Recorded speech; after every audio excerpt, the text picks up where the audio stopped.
बिस्मिल्लाहिर्रहमानिर्रहीम। अस्सलामुअलैकुम। मैं हूँ आपकी उर्दू की मुअल्लिमा राहिला सबीर। उम्मीद करती हूँ मेरे तमाम तालिब इल्म खैरियत से होंगे, खुशबाश होंगे। प्यारे बच्चों, आज जो हम सबक पढ़ रहे हैं वो है बी लिफ्ट 13। अपनी जमात के मेयार के मुताबिक इबारत सुनकर अहम नकात और अज्जा से मुतल्लिक मालूमात, मुशाहिदात और ख्यालात बयान कर सके। प्यारे बच्चों, हमारा आज का सबक जो है वो सुनना से मुतल्लिक है। सुनकर मालूमात को अपने ख्यालात के ज़रिए बयान करना।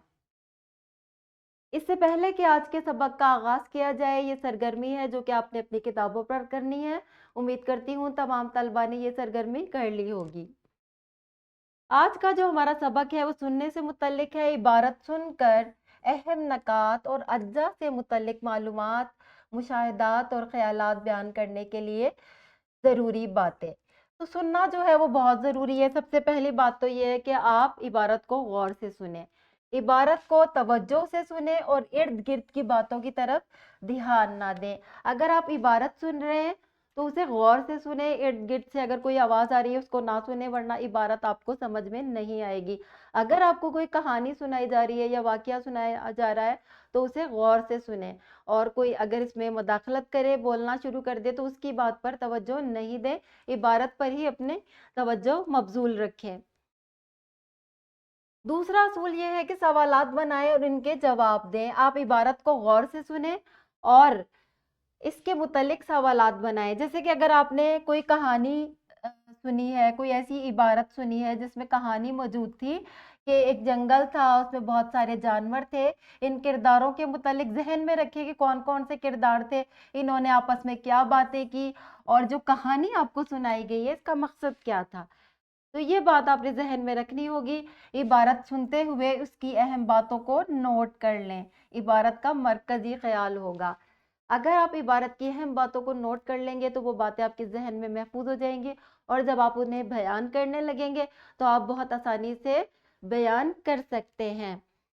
तो ये काम करने के बाद आपने क्या करना है, तमाम नकात को सोचने और समझने के बाद अपनी मालूमात, मुशाहिदात मरबूत और मुनज़्ज़म अंदाज में जमात में बयान करें। जब आपने तमाम नकात को एक तरतीब के साथ लिख लिया होगा तो आप बहुत अच्छे तरीके से मालूमात को बयान कर सकते हैं जो कि आपने सुनी थी। उम्मीद करती हूँ यहाँ तक आपको सुनना और बोलना में जो रब्त है वो समझ में आ गया होगा। ये एक इबारत है जो कि आपके सबक में मौजूद है। आपने क्या करना है, आपने इस इबारत को गौर से सुनना है और उसके बाद सवालात के जवाब देने हैं। इबारत क्या है? इल्म के ज़रिए से इंसान को अल्लाह ताला का कुर्ब हासिल होता है। इंसान अल्लाह ताला की ज़ात, सिफ़ात और कमालात से रोशनास होता है। आप सल्लल्लाहु अलैहि वसल्लम ने मस्जिद नबवी की बुनियाद रखी। ये मस्जिद महज नमाज अदा करने के लिए मुख्तस नहीं थी, बल्कि इसे इस्लाम की पहली दरसगाह का दर्जा भी हासिल है। यहाँ अखलाक और माशरत की तालीम दी जाती थी। इस दरसगाह में जाहिद, आबिद और सालार तैयार हुए। आप सल्लल्लाहु अलैहि वसल्लम की तालीम व तरबियत, आला किरदार, रास्तबाजी, तहम्मुल व बर्दाश्त, इसार और अदल जैसी बेशुमार खूबियों ने कुफ्र और जहालत के घटा टोप अंधेरों में इस्लाम की शमा रोशन की। अब बताइए कि इस्लामी तारीख की पहली दरसगाह कौन सी थी? अगर आपने इस इबारत को गौर से सुन लिया है तो आप इस सवाल का जवाब बहुत आसानी से दे सकते हैं। इसके अलावा आपने इबारत को गौर से पढ़ना है दोबारा से, और उसे सुनना भी है और अल्फाज को दुरुस्त माना से मिलाना है।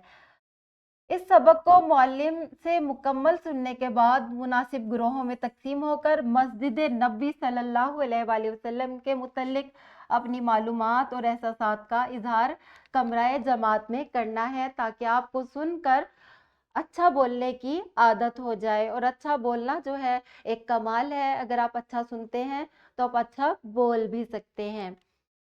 ये आपका कमरा जमात का काम है। तदरीसी जांच जो है वो आपने कमराए जमात में करना होता है। इन दोनों सवालात के जवाबात आपने इबारत सुनने के बाद लिखने हैं। اس کے بعد آپ نے گھر جا کر نکھار کرنا ہے. نکھار کا مطلب یہ ہے کہ جو کچھ سنا ہے آپ نے وہ آپ اچھی طرح آپ کے ذہن میں بیٹھ جائے. امید کرتی ہوں آپ کو سن کر سوالات کے جواب دینے کا طریقہ آ گیا ہوگا. اگر آپ کو کوئی کہانی سنائی جائے آپ اسے اپنے الفاظ میں بیان بھی کر سکتے ہیں. ملتے ہیں اگلے لیکچر میں، تب تک کے لیے اللہ حافظ.